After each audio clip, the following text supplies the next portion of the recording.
今日想同大家分享下點用呢個聯繫匯率嚟賺錢啦。咁呢個係其中一個萬富嘅方法嘅。咁我仔啱啱大學畢業啦，我就叫佢唔好花太多時間去研究啲股票啊，研究啲咩指標啊、RSI 啊、MACD 啊嗰啲指標，我覺得係太花時間。同埋睇呢個趨勢圖，我都覺得係浪費時間，唔應該係花啲時間去做呢啲嘢嘅。咁我之前嗰幾集都講過啦，最簡單嘅就係做呢個波段買賣啦，揀好一隻股，跟住就係咁，佢係咁跌，你就係咁分段咁樣買啦，升就分段咁樣買啦。呢個係最好嘅方法。咁揀股我之前都有講過個方法點樣去揀啦。咁今日補充就係最好就唔好揀啲升到好高嘅股票啦。例如我之前提嘅百度，其實而家呢個時候都唔適宜去入場去玩嘅，因為而家呢個時候都算係高位嘅。你去到80蚊啊、70蚊啊嗰陣時玩咧就有得玩咯，但係你而家去到130蚊上到去，其實你要等好耐咯。上到200蚊都要，我諗都要好耐啦。我玩百度嘅原因係因為一開始新上市，咁我又中意佢個無人駕駛啦，即係對個前景又好啦。咁對佢嗰個GPU 嗰個研發又有啲憧憬啦，所以我就揀咗佢啦。但係呢個時候我唔建議玩啦。好啦，今日講翻轉頭講翻個主題啦，就聯繫匯率。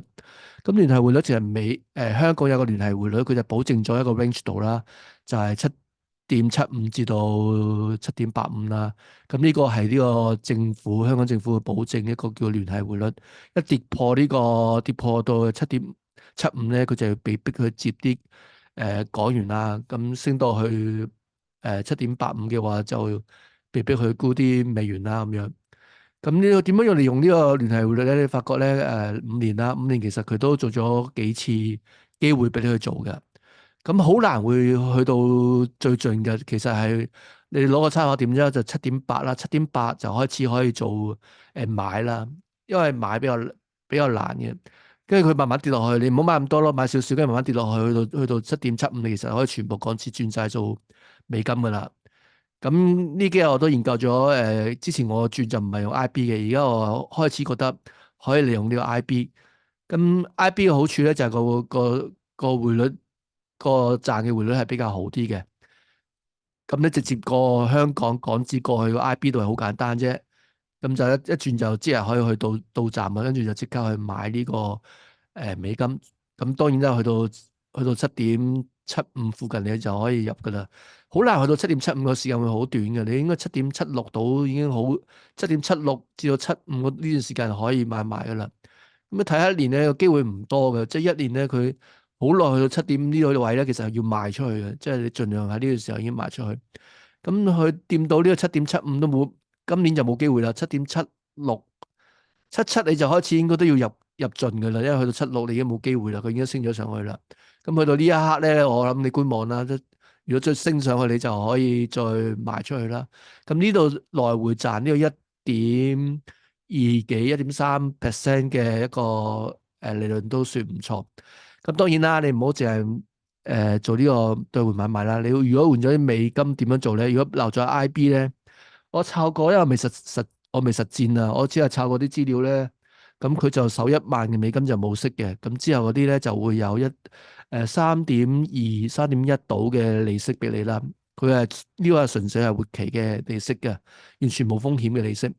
咁當然啦，如果你係去到呢一刻買到轉咗到美金，咁嗰個美債呢個你可以睇個美債嘅收息率啦。咁30年同呢個10年啦，而家呢個時候都幾好嘅，佢去到都4.9幾，咁4.9幾佢有曾經升到去呢個5.2幾嘅。咁呢一刻係5月20啦，都係呢一個月內嘅事啦。咁呢一刻咧，如果你買入咧，佢就固定咗係呢個5.2嘅利息噶啦。點解叫做固定咧？因為嗰一刻咧，你睇翻呢個中國長債啦，咁嗰一刻跌落去嗰陣時咧，嗰一刻咧就會好平咯，去到呢個9.3幾。債券又點樣玩咧？債券咧佢賣出去嗰時定價係100蚊嘅，即係到30年之後咧，佢就會俾100蚊你。咁啊息咧有講過嘅，佢個息咧就固定咗係7.75，咁啊每一年派息2次啦，就固定咗呢個7.75。呢個係美國保證啦，佢個風險就係美國有事啦、出事啦、美金出事啦、違約啦，咁呢啲就係佢嘅風險啦。咁佢呢啲風險其實如果係講你係白攞港紙嘅話，其實差唔多都係呢個風險嘅。佢違約嘅話，港紙同美金係呢個聯繫匯率係掛鈎咗嘅，所以美金出事嘅話，港紙都有機會出事，所以個風險都差唔多一樣。你留低港紙嘅，不如去轉到美金。咁另外另外一個考慮就係買呢個美債啦。咁美債如果你係呢個啱啱好呢個價咧，點解佢嗰時5.12咧？因為個價去到呢個9.34。咁呢個時候你買入咧，你就固定呢30年內咧個回報咧都係5.2個回報嘅。咁佢有好處咧，就係當佢而家升到去呢個9.6嗰時，你賣出去咧都賺咗呢個差價啦。咁佢有機會再升上去嘅。咁你就可以喺呢個時候買。咁呢個如果你識數學嘅話，其實你好快就睇到一個穩定嘅一個投資，叫萬富啦。我點樣叫做萬富咧？就係呢啲唔急嘅，你擺喺度，擺佢1年，咁啊睇機會。咁啊頭先個美匯嗰個指數個機會啦，即係7.75同呢個7.85呢個對差啦，同埋呢個債券嘅一個機會啦。如果當佢升到去5嗰時，你開始就可以入噶啦；升到去6嗰時入多啲咯。咁都係用翻個波段買賣嘅形式去入咯。即係我嗰個波段，除咗玩股票之外咧，就我可以買呢個美匯啦，跟住呢個美債啦，咁仲有其他嘢都可以玩嘅。咁我今日要分享就咁多。今日講嘅嘢就免責聲明啦。今日講嘅嘢純粹係冇呢個鼓勵你投資，即係冇話邊隻係要咩嘅，只不過係我個人嘅經驗分享。你所有嘅行為你自己負責，我完全都免責。好啦，拜拜。